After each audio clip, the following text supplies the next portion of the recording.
you all so much for being here. This is a great problem to have. Wonderful turnout. We're so excited to have everybody here. I want to begin by thanking the 320 people or so who filled out the ICAT survey. That's a wonderful response. We really appreciate it. We'll be talking to some extent today about some of the results, but then in the near future, we'll be sharing all the results of the survey college-wide and encouraging college-wide discussion. And today, I think you'll find this exercise to be fun. I do want to emphasize that, in spite of how about a round of applause for Flip for the wonderful. But in addition to that, if you stick this out and you're here until 5 when we finish, there's going to be a great dinner, really wonderful dinner buffet. It's a great pleasure for those of you who haven't met them yet, or this visit, to again introduce our Achieving the Dream coaches, Dr. Mary Fifield and Dr. Renee Garcia. They've been such a joy to work with, and we are off to such a wonderful start as a college community in our engagement around student success, and we have really active and vibrant dream team members. We have a dream team of students, faculty, staff. We have a core team and a data team, all working beautifully together to begin to really focus on our data, learn from disaggregating our data, and beginning to position us as a community around a couple of areas to focus on in the future for promoting continuous improvement around student success. So today's Capacity Cafe is going to be facilitated by our coaches, and I turn it over to them. Renee and Mary, thank you again. Thank you so much. Well, it's great to be here again. May I just ask, how many of you have taken the ICAT? All right, so you're really familiar with that survey instrument. This afternoon is kind of a companion piece to it, and it's it, at least in our minds, is. You know, I really love this man. Could I take him home with me?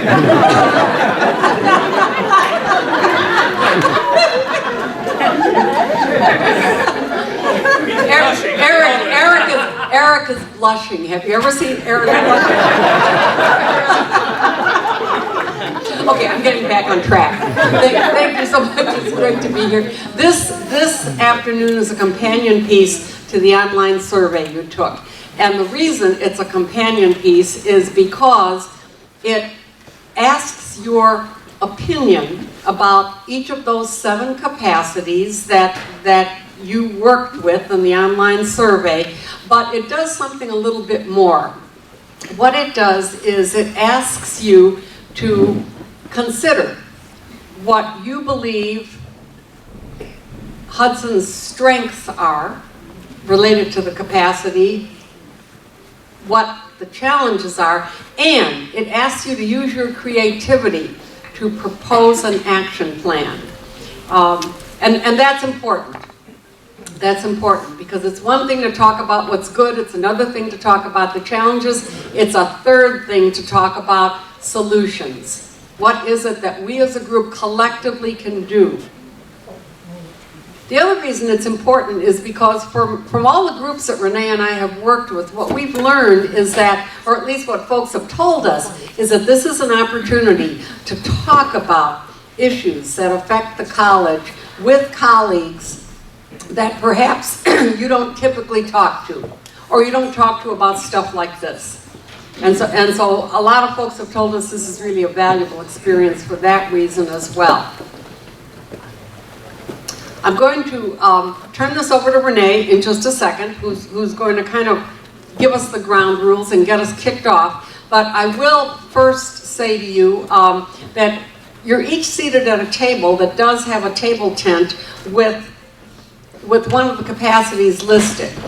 Typically, what we would do at this point is say, okay, you get to sit at whatever table you want so that you can discuss whatever capacity most resonates with you.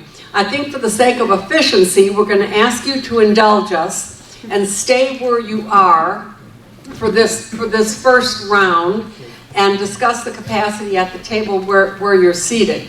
I'd like to echo what Dr. Reaver said. This is a great turnout. It's a wonderful group. And there's nothing more important than your individual voice.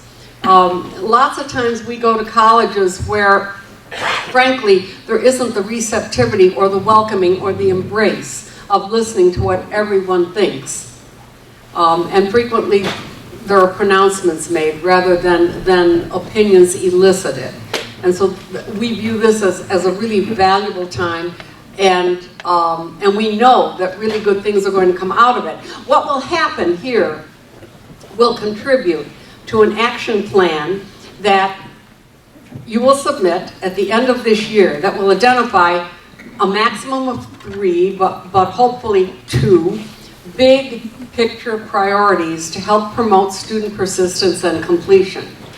And it isn't just this cafe and this event, but it's the results from the ICAT.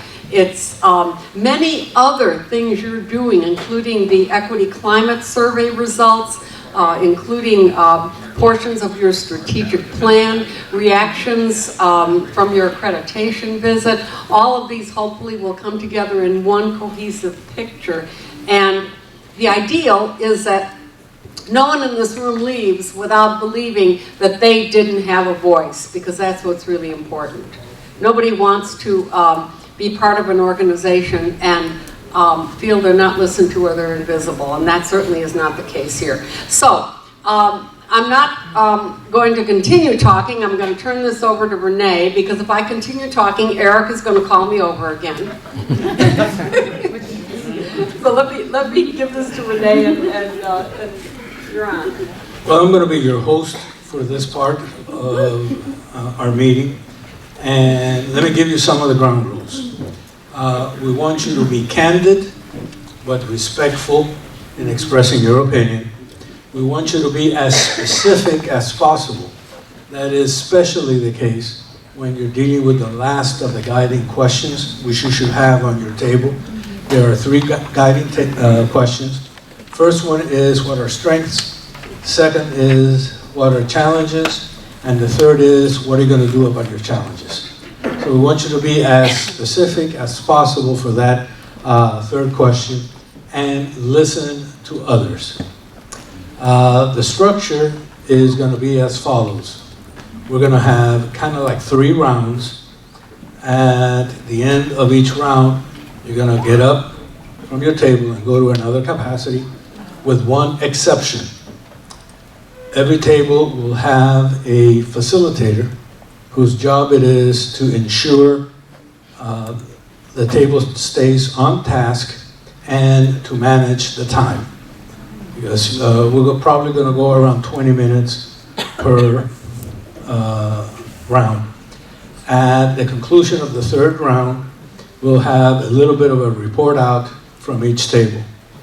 Now, each facilitator will appoint a note taker for the table, and the facilitator who stays at the table will name a new note taker for each round.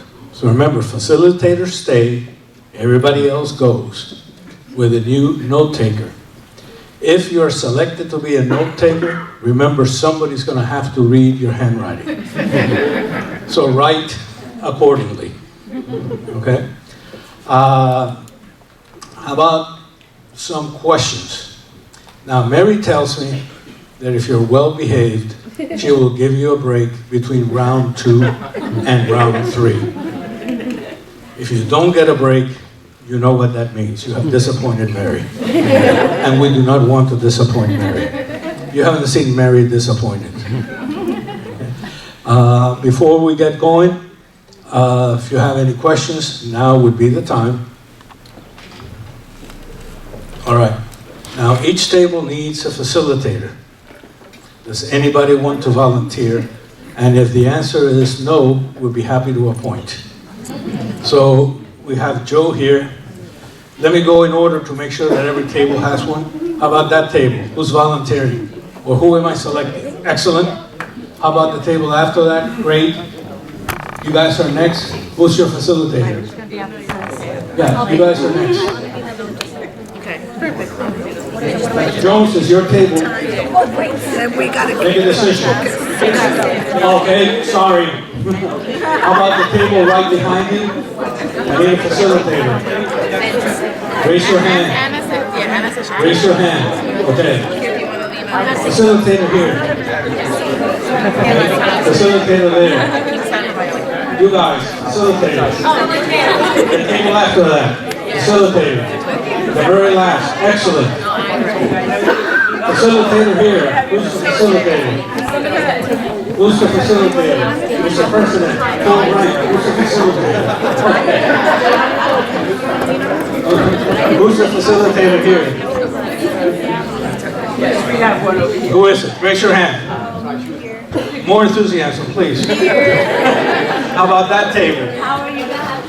That table, I need a facilitator at that table, okay? How about the very last? We got one back there. And at the very end, so every table has a facilitator. Yep. Now, here is when facilitators can retaliate. The facilitator will appoint the note taker at each table. Okay? So, facilitators exercise your power, decide on a note taker. We're going to repeat it again. Joe, who did you pick on? Okay, because she's not at the table currently. Is that why? Who's the facilitator here? Okay, who are you appointing? Okay, who's the facilitator you're appointing? Okay, table in the back. Who's the note taker? Got it. Note taker. Note taker. Raise your hand. It is. Note taker. Oh my God. Note taker. The table after that. Who's the note taker? The last table at the end. Okay. How about here? Note taker. Okay, you're exercising your power. Okay. Who's the note taker? Note taker. Apparently I am. He exercised his power. Sorry. Note taker in the back. Note taker at the end. Mr. President, note taker here. Who's being appointed? No. Note taker. You're the note taker. Okay. How about note taker? Note taker. So every table has a facilitator. Every table has a note taker. Remember, facilitators, you want to facilitate the discussion, make sure that no one dominates, and make sure that no one hangs back and says nothing. Renee, do you have extra paper for the note takers or? No, we want to limit it. Oh, okay, limited. So be judicious in what you write. Listen before you write so you can get the main points. But just like on the test, if you want, you can use the back of the sheet for any additional comments that you want. Thank you. Okay, how about more questions? And remember, facilitator, make sure everyone participates and keep them on task. I'm going to give a warning when you have about 5 minutes left in that round. And remember, facilitators, what do we do when there's a new round? You stay put. What does everybody else do? And once they get to the new table, what are you going to do again, facilitators? Appoint another note taker. This is a brilliant group. So on that basis, that's time to ask questions. Yeah, on our table, we wanted to know if you're going to define the capacities first. I can, okay, but this is a little bit like an ink blot, and it's perfectly fine for everybody to bring their own perspective. Okay. So how about that for evading the question? Yes. And not being prepared. There you go. All right, no more questions? they need a capacity. You gave it. All right, on that basis, we're gonna go for around 20 minutes. I'm gonna give a warning at 15, so you may discuss. You're on.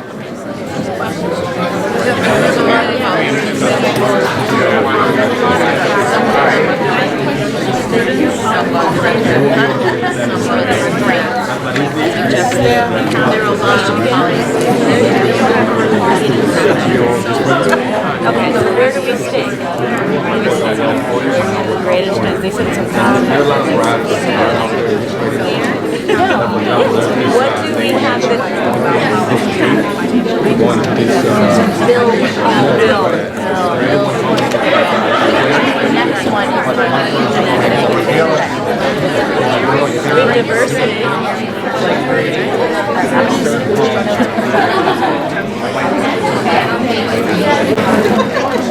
And let me briefly describe what is going to happen next. Facilitators, you're going to come up here by your capacity, and you are going to give us 2 strengths, 2 challenges, and your top 2 answers for your last question. So only one to highlight. If you go on too long, Mary's going to take action. So take a few minutes, facilitators, to get this going. I'm going to call the capacities one at a time. So all facilitators to that capacity, please come up. However, before we do that, I want to present Heather.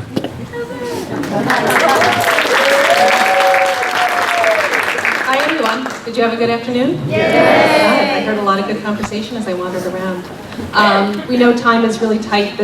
Time is always tight. But Sheila and I would like to thank you for taking time to take the ICAT, to attend this cafe and Capacity Cafe and engage in meaningful conversations with your colleagues, hopefully colleagues you don't always get to talk to, or maybe you made a few new, hopefully you made a few new friends. Before we dive into the report out session, Sheila and I wanted to make good on our promise to hold a raffle for those of you who submitted your screenshots. To Student Life and Leadership, who introduced me to this Wheel of Names option. We have all of the last names for those of you who submitted screenshots. Okay? We have some, need not be present to win, but you do, if someone isn't here, they sacrifice their choice. We have 2 Starbucks gift cards, $25 each. We have 2 Dunkin' Donuts gift cards, $25 each. We have 2 Amazon gift cards, $25 each.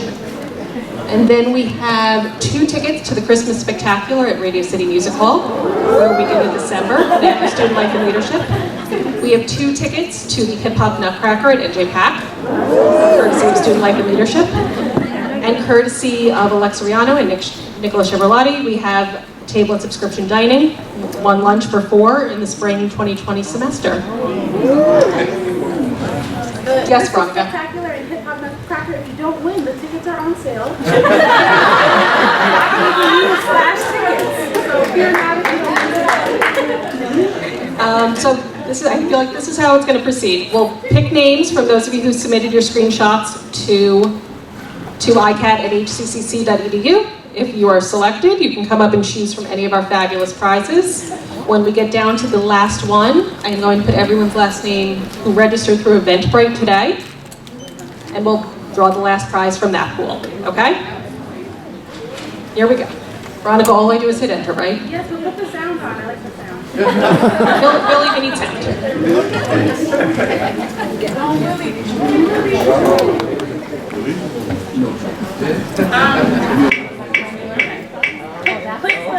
Click the wheel.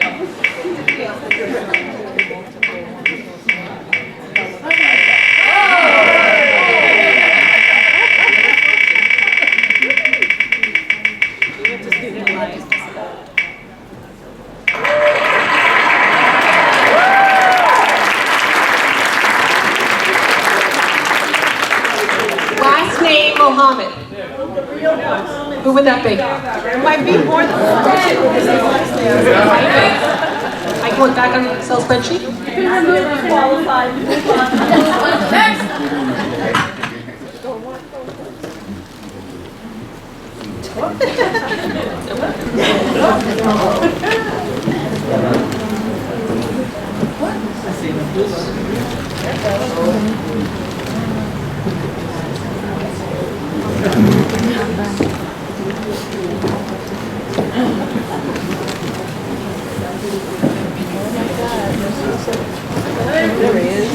Salisha Mohammed?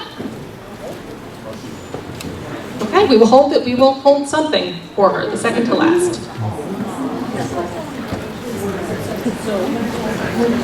Okay.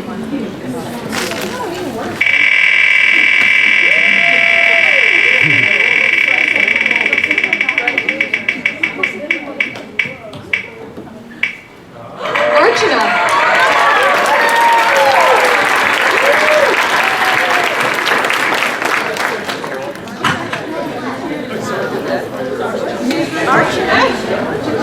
No Archana? Did she step out? Okay.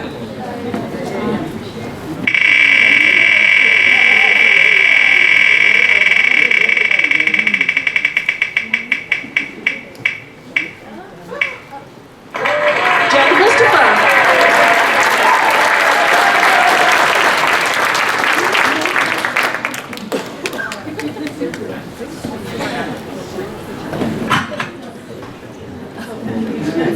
One of the golden envelopes. No, I just read it.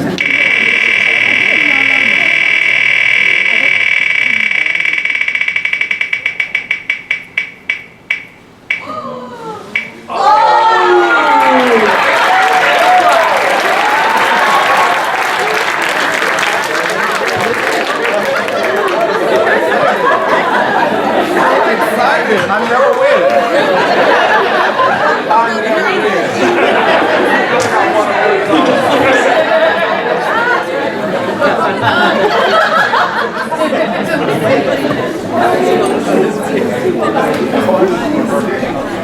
Birthday, check the dates work for you. Open it and check the dates work.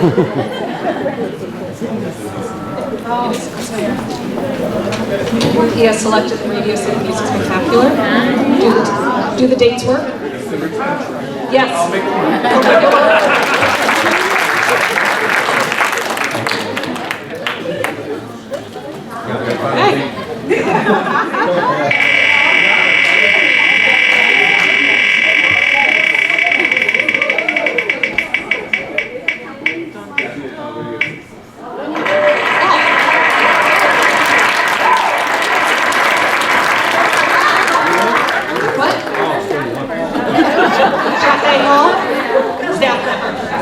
Okay.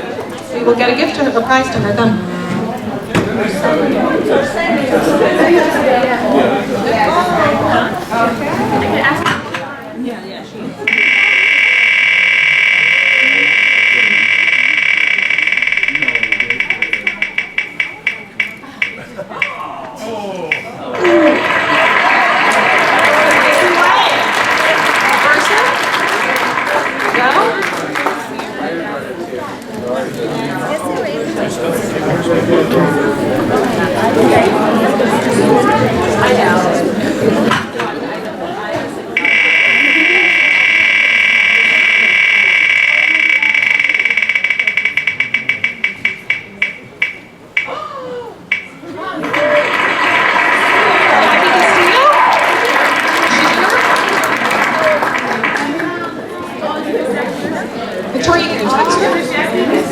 Jackie Castillo, are you here?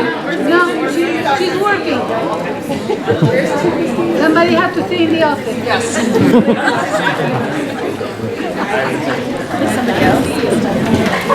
Okay, last drawing from the iCAD screenshots, and then at the very end, let me get the rest of the names in here, and then at the very end, we'll do the drawing for the final prize. Okay, from everyone who submitted an RSVP to the event, right? Okay, last chance to win from the iCAD screenshot.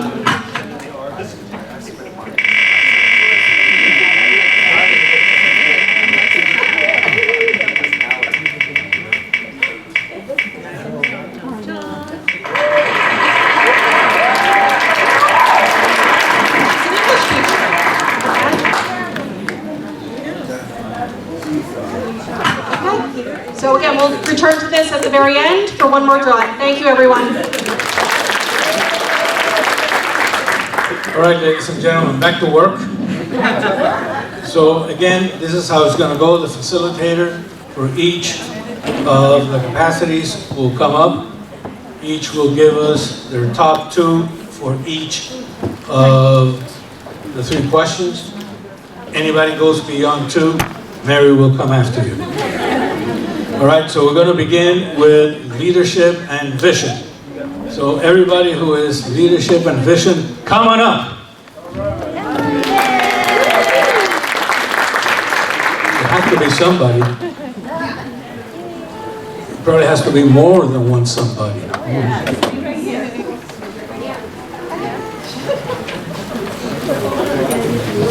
So somebody's hiding.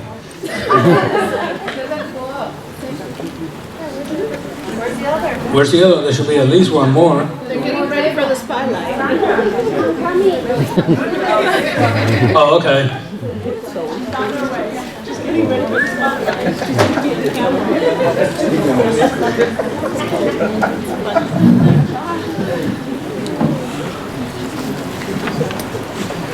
Remember, 2, 2, and 2. And you want to start it for us? I do, but I don't know if I can do 2, 2, and 2. You do so at your peril. Oh, less is good. Less is good. More, not so much. All right. For all three blocks of participants, the strength that came across in all three of them had to do with new leadership, enthusiasm, transparency, openness. In terms of actions, what came across in at least two of them was staff development, leadership training, in terms of employees throughout the college.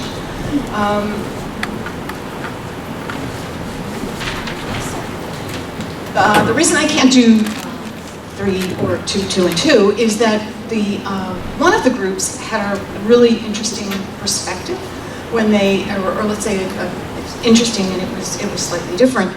When they were talking about leadership and vision, they were actually looking at student participation, student leadership, student development, if you will.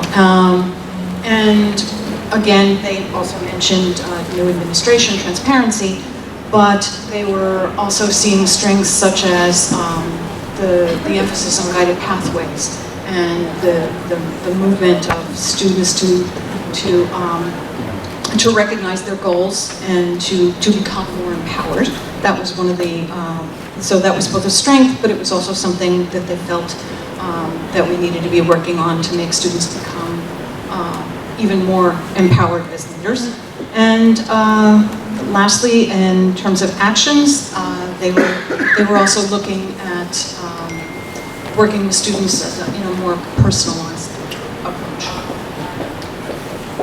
Who else is from leadership and vision? Come on up.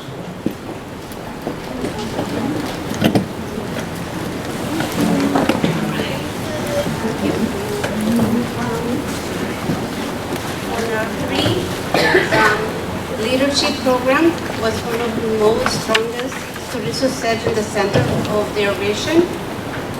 The other one was leadership in administration, encourage students to accomplish their vision goal by providing tools and resources needed.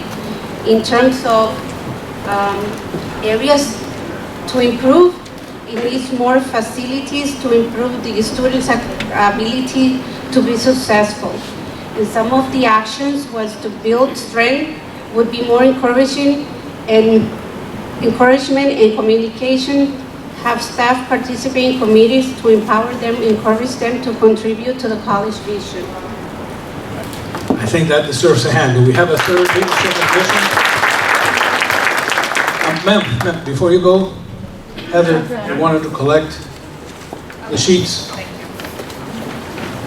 And the other young lady, if Because even though we're only mentioning the highlights, everything is going to be captured and everything is going to be distributed. So how about data and technology next?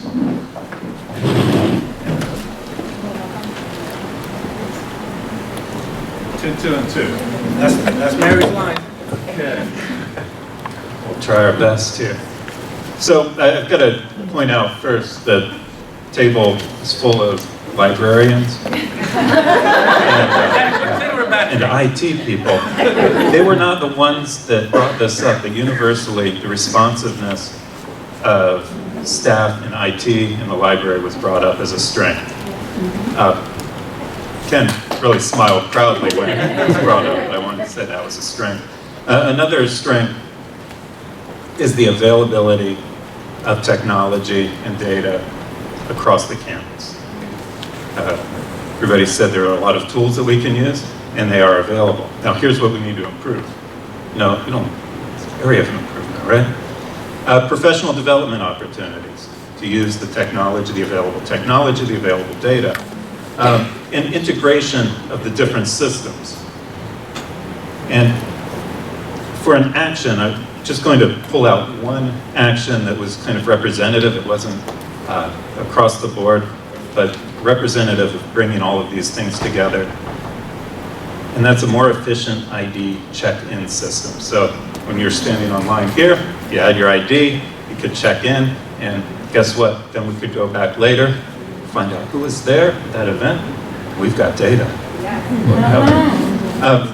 One area that was sort of pervasive throughout the three groups was a call for concise, clear training opportunities that really reflect all of the available technology and data. Excellent. Who else had data and technology? Do we have a third? Yes, we do. At the risk of sounding a little redundant. So two of the strengths we identified were, this was, we were all 3 rounds, John Scanlon and his colleague. All right, John. That we have structures in place for collection of data and a lot of technology available. An area of improvement, in reference to those, are strategic direction in the way we store shared data and the way we access it, so streamlining the access to that data, integrating those systems that Chris talked about, and more training, so professional development in the way we use the technologies. Also, I'll skip over to the action. So provide technology training for staff and students, and for that technology to be consistent across all classrooms and campuses. And then finally, the stakeholders should be included, so faculty should be included in decisions of what goes into those classrooms, what kinds of technologies we're using. All right. We have one more in data and technology. The young lady on the left. Yay, Hillary! You have a fan club. Student.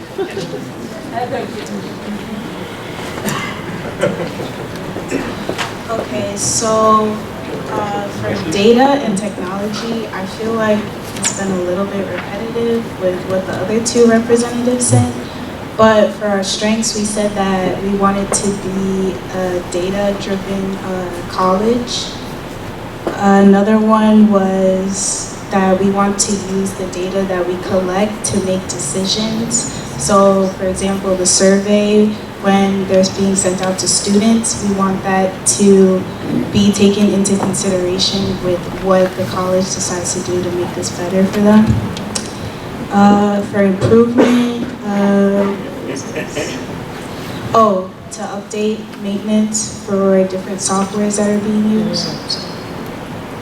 And this was kind of personal for me, like better. Exercise your power. For me, this was better instructions for the online classes, because I take a lot of online classes. And at first when I started, I was very confused and I didn't know what to do or who to go to.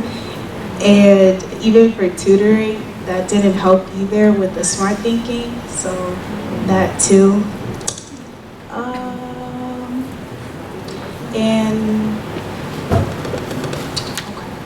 for actions, also more training, and also to kind of get the students to be more exposed to technology for action, because I feel like when I'm working with students, sometimes they really have no clue how to use the computer, so I feel like exposing that more in the classrooms, because not all classrooms are using computers, that will kind of help them more. So, A hand for our student representative. Next, we're going to have equity. We got 3. Excellent. Coming up.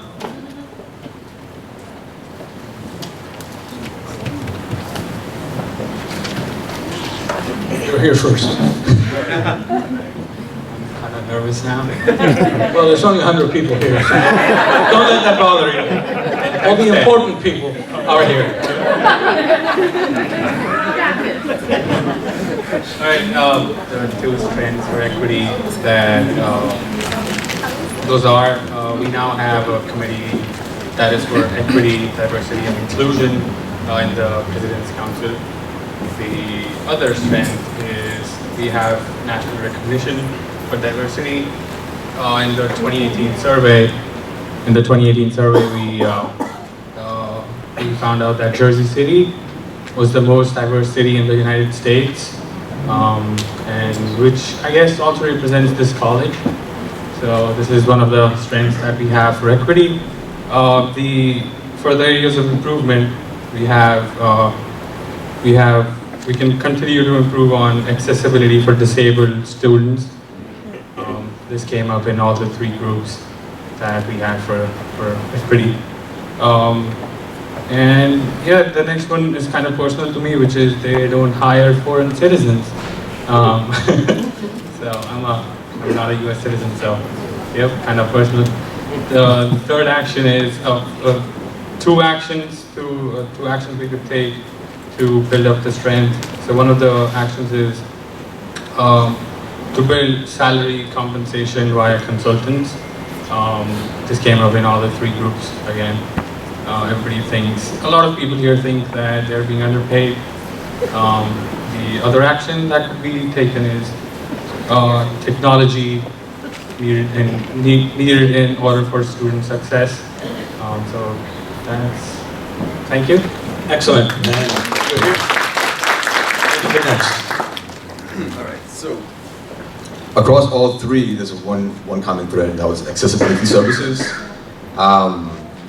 So what was formerly DSS is now considered AS, accessibility services, and they provide note takers, and for tutoring they have extra time at the tutoring centers, they have extra time on final exams. They also have, I think I mentioned note takers already, right? One issue that's very common that I've seen in my experience at the Writing Center, and in tutoring in general, is that we've had this hurdle working with students who have a number of different issues, learning differences, and our tutors don't necessarily know how to work with these students. So when we see the documentation which indicates that the student needs extra time in tutoring, we accommodate their needs to the best of our abilities. From personal experience, having worked with students, I've, short of writing the essay for the student, there was no way the student was going to pass the exam or pass the essay. And it's nothing pejorative or derogatory against the student. It's just the challenge that they face is so severe that those of us who don't have training in special education find it very difficult to assist the students, and it's very much an uphill battle where I personally and our tutors have worked personally with these students. Knowing that these students are not going to achieve what the assignment calls for.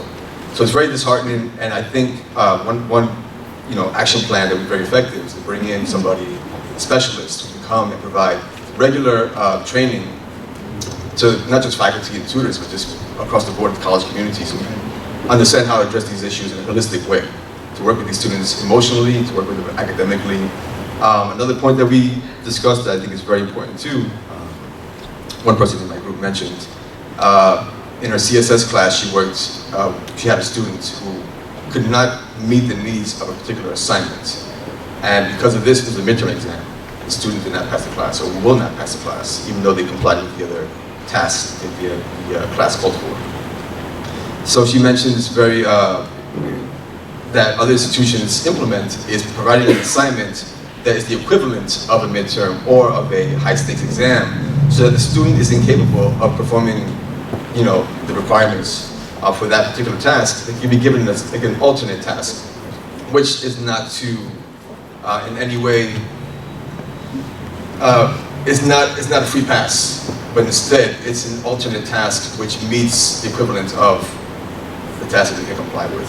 And I think if we just keep looking at different measures and different ways to meet these students' needs, that'll provide not just equity, of course, which is what we're talking about, but it'll give these students a fighting chance, whereas normally they wouldn't have a fighting chance.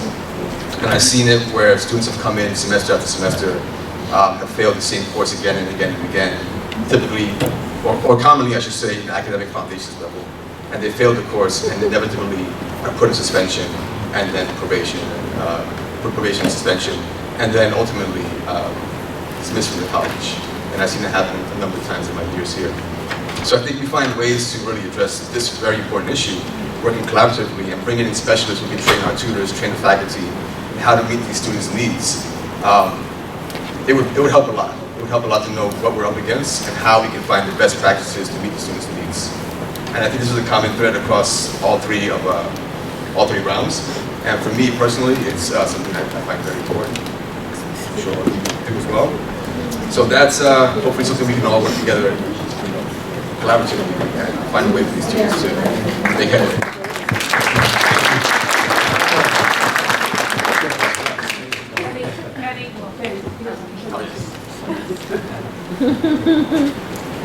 Good afternoon, everyone. I'll make sure I do two, and two.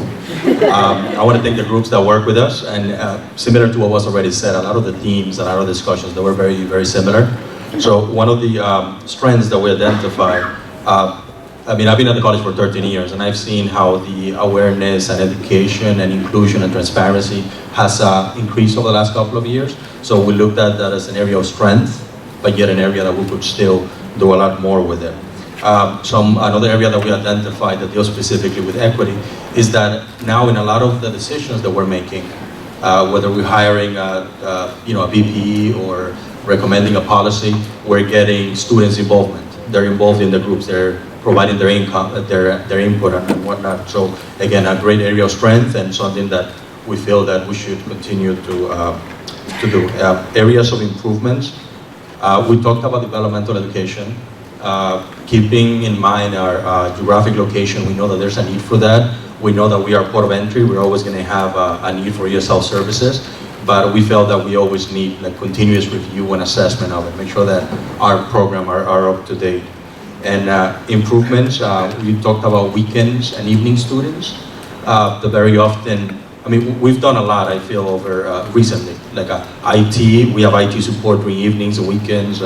If you talk about tutorial, the libraries, they're there. But we want to make sure that independently when you decide to come to school, that you have all the services and support available. And action plan or action items, again, just continuously review developmental education and ESL to make sure that we're at the cutting edge, make sure that we're serving the need, right, and the community. And the decisions that we make that relate to diversity and equity and inclusion, make sure that we're using the data available and we're breaking it down and making sure that we're making informed decisions. Thank you. Let's hear it for the three representatives from equity. Teaching and learning. Come on up.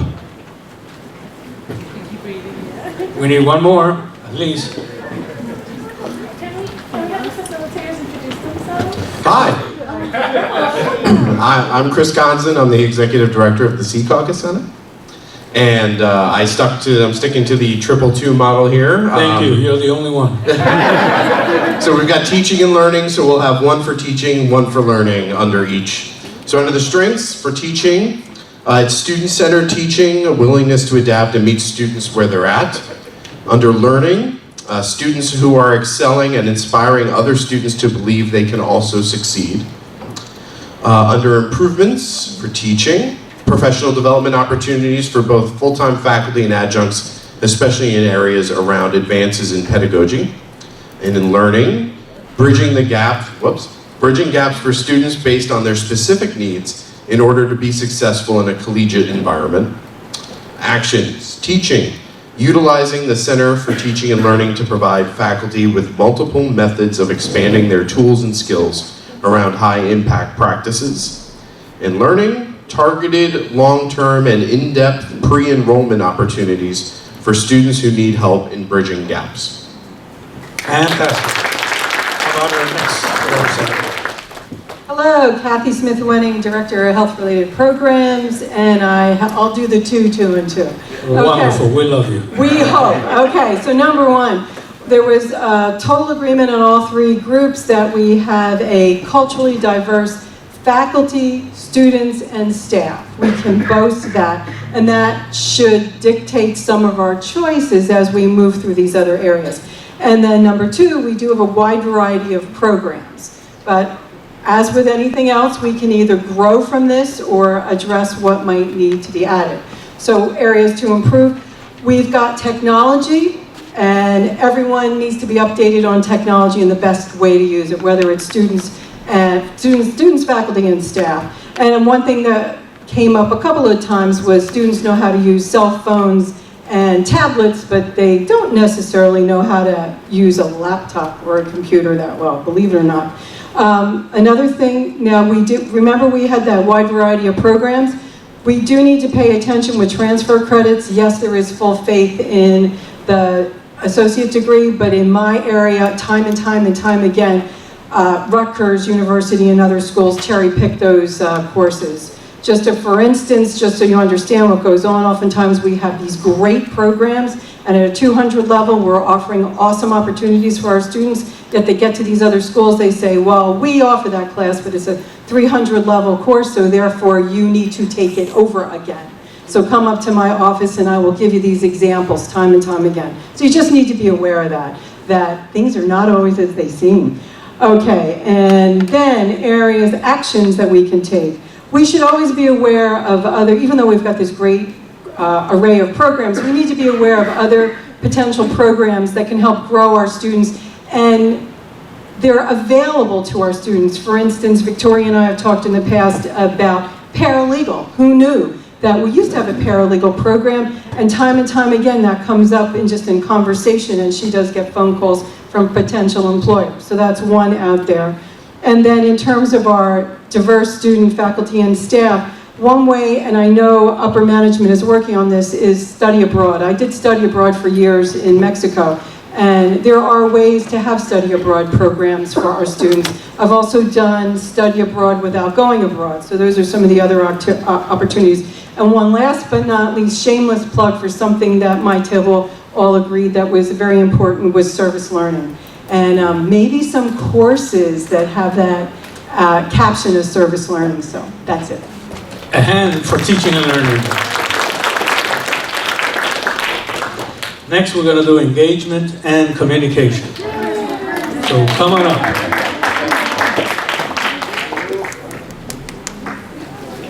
You can go first, you made it here first. No pressure. Well, thank you. Hi, I'm Willie Sharon, ITS department. All right, so engagement and communication. I'm going to try to keep it 2-2 and maybe 2.5. You're my friend. Okay. Okay, so strengths. Excuse me, I think we all kind of agree that community outreach through various programs, like the LEAP program necessarily, Growth in Technology, Culinary Arts, reaching out to members in the community through those platforms. I think we all agree that we're good. Partnership with businesses, continuing education, employee development, those type of programs also means one of our strengths that we do with our community. Area to improve, more partnerships with universities and colleges, including international studies abroad. Marketing events for other departments, like ad drop periods, registrations, things like that students may not be aware of, just to kind of get them in the know. Okay, actions. more family-friendly events, including like non-traditional students who are working full-time, have children.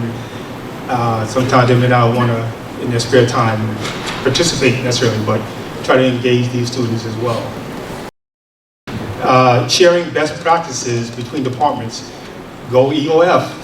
To use them as a kind of a role model in terms of how we can use those kind of practices to get their students involved in our areas and where we work.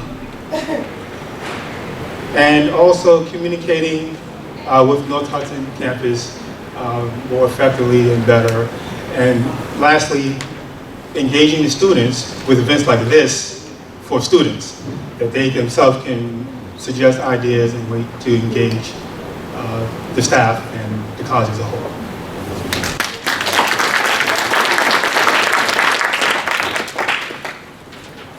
Hello everybody, Jason Figueroa, I'm the Assistant Director in North Hudson campus. For the strengths we had, access to information has improved, or the ability to access information has improved. And then another thing we had was that representation from many areas on different communities, committees, so that way they can bring the information back to their areas. Areas to improve, trying to break down the miscommunication between campuses. And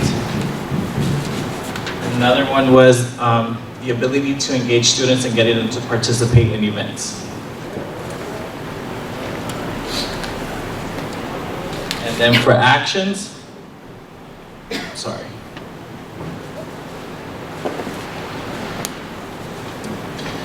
Being more strategic when it comes to communication to increase effectiveness and engagement.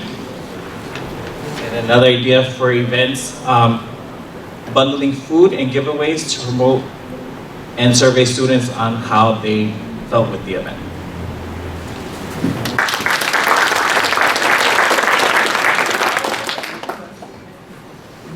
Hi, I'm Linda Cassini. I work for Dr. Friedman, Executive Vice President of Programs. Close, so we can hear you. Sorry. Across the board, we all agreed that student communication and engagement is excellent. Text, letters, mailings, commercials, ads. The town halls are a great form of communications for all of us regarding policies and board resolutions. With our weaknesses, we felt a big conversation was about articulation agreements and dual admission agreements. Our students really don't know much about them, and we suggest that maybe the deans or they can go on the portal and see what dual admission agreements or articulation agreements work with their degree. Another weakness was the telephone communication and the directory. We are working on a web page, everybody knows, but a directory is, we really needed that like yesterday. So, initiatives again, try to explain dual admission, pathways to students, and take away the academic jargon, because a lot of the students don't know what an articulation agreement is. And then again, the website and the directory, coming. About a hand. Engagement and communication. Linda.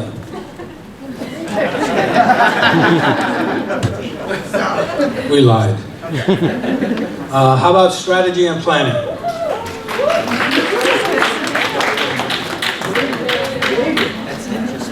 No, someone's coming. Hi, my name is Joe Caniglia. I'm the Interim Associate Dean for English and ESL.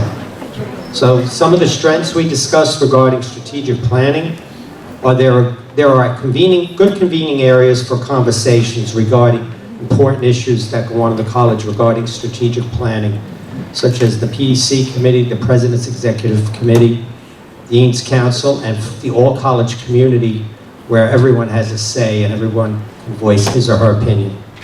There's a transparency, high-level transparency regarding regarding strategic planning.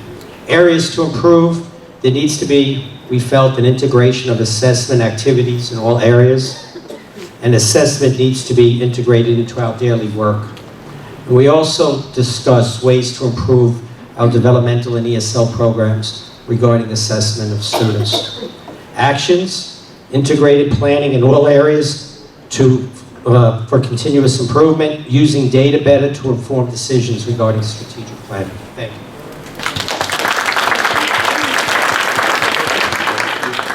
David Clark, Associate Dean, Student Affairs.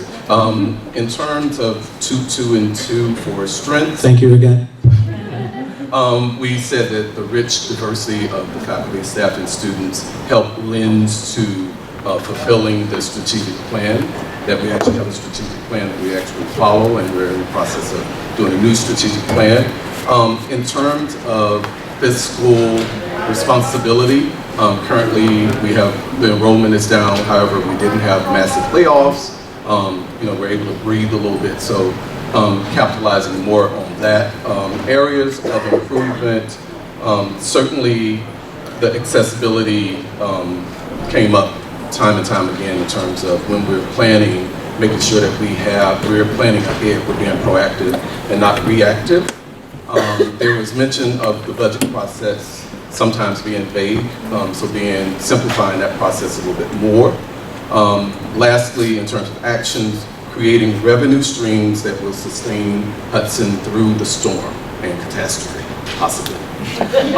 Also, thinking about our neighbors in terms of the changing demographics of the square and how we will merge those two relationships, where we have our millionaire towers and then we still have to meet the need of our open enrollment students. A hand for strategy and planning. I am told we left for last the best policies and practices. Was that how we rehearsed it?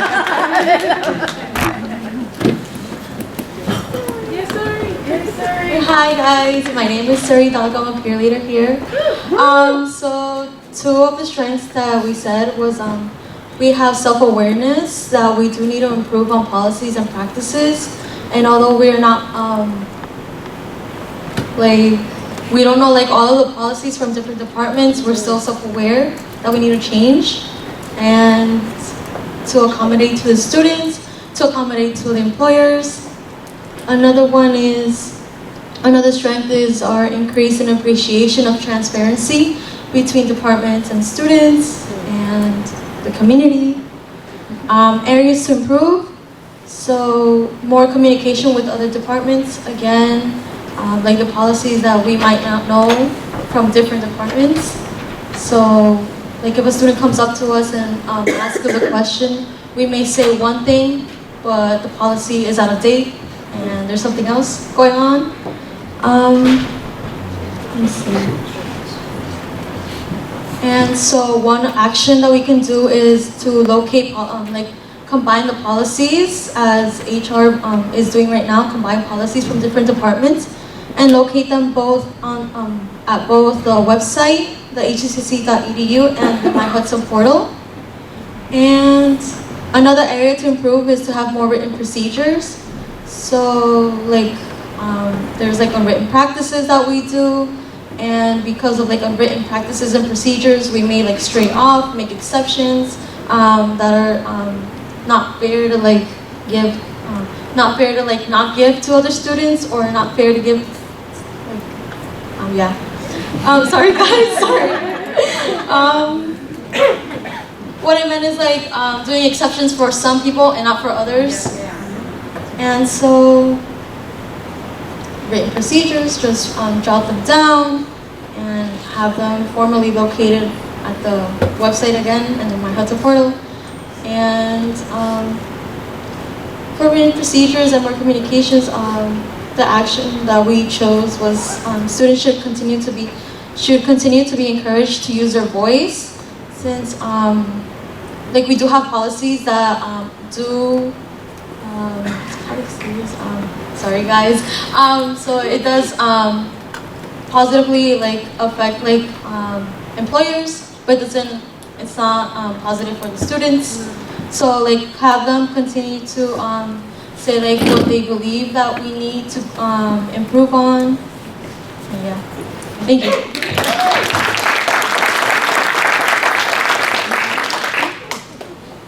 Hi everyone, I'm Jenny Poo, Dean of Libraries, so 222.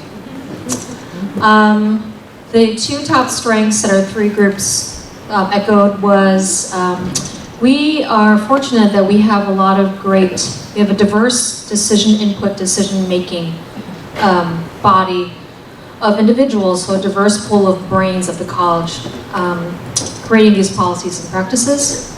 The second one would be the opportunity to use and engage all college council. We thought it was a really big strength for vetting these policies and practices. Areas to improve, we had a lot, but I'll highlight the two top ones. Cross-divisional communication for sure. The life cycle of a policy, how does from inception to formation, approval, to review, to update. A lot of policies and practices are living in emails in people's heads. So having that written down and documented. And cross-communication. For action items, one thing we thought would be really helpful for those of us in administration is having models, examples of forms, what they're supposed to look like. That could be an easy action item to do. So that could standardize the practice of certain procedures. Standardization of, and training. We all thought onboarding new employees or even ones who've been here a while, training in new and existing policies and procedures would be really helpful.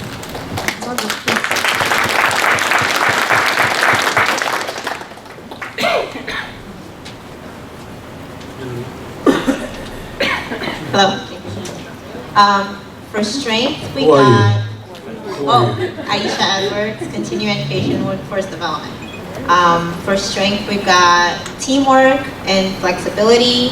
For areas to improve, limited communication, and we need to incorporate more of the stakeholders involved in developing policies. For actions, we need to review old policies and to have better communication between different departments.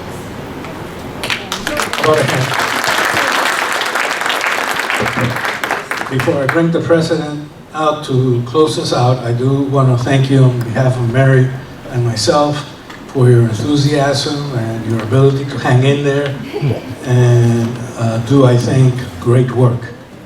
Mr. President, you want to bring it home? Thank you all so much.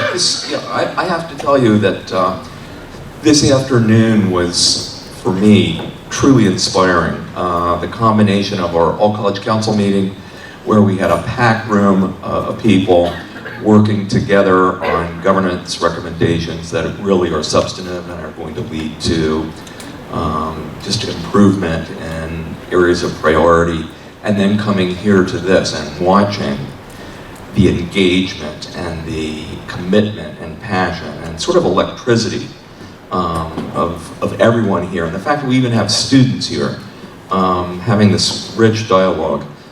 This is really a wonderful community, and it's an honor to be part of it. Next steps for us will be to make these notes available to everyone somehow.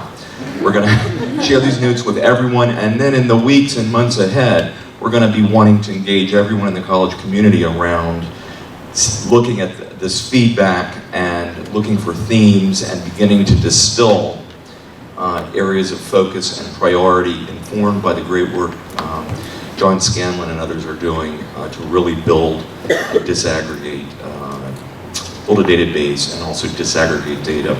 And so I think we're off to a phenomenal start in our student success efforts, which I know is a shared priority as evidenced by everything that happened today. I do want to do a shout out to Heather DeVries and Sheila Dinan, who have been leading us through all of this. Where's Sheila? Sheila's here.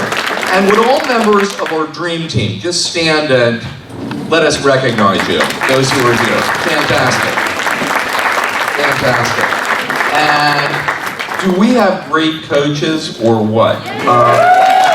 Renee and Mary, what a pleasure it is to have you here as part of our community. They'll be here again tomorrow morning, and now we will allow you. Are they allowed to have dinner? Did they do it? Mary says yes. So there's going to be a nice buffet dinner. Please stay and continue to enjoy fellowship, and thank you again very much.